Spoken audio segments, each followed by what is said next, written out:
Hey, I'm Jesse. Let's have a devotion.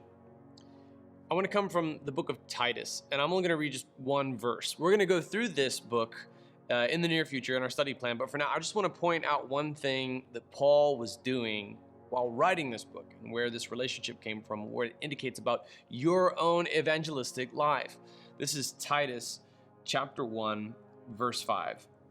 The reason I left you in Crete, Paul writes to Titus, one of his protégés, was to set right what was left undone, and, as I directed you, to appoint elders in every town. So Titus was not a Billy Graham type who would just go all over Crete and then share the gospel in mass. Rather, the strategy was to go around and train up pastors all over Crete. Now think about that for a second. Because Titus certainly knew the gospel, he could share the gospel himself, but he was to magnify his ministry by multiplying it through others.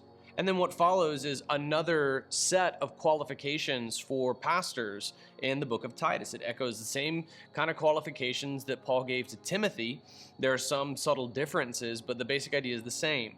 The point is, this is how Paul did ministry. For one thing, he wrote this book. It's called Titus because Paul was pouring into his protégé. And then he told his protégé to go produce more protégés. That's how we grow by multiplication. So as you evangelize, remember that the process of evangelism is not complete until the evangelized evangelizes. Look to Paul and his relationship with Titus, Paul and his relationship with Timothy, and then even the commissioning that he gave to his protégé, Titus. He told this pastor to go make more pastors, to mentor other pastors and appoint other pastors. As you lead someone to Christ, don't just pray a prayer with them and then leave them alone.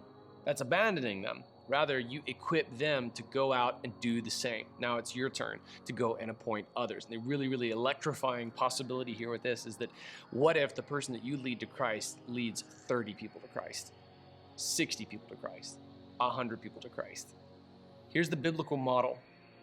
Go share your faith with someone and then coach them in how to share their faith with others. Then and only then does our illustration using all of our glass marbles begin to take shape.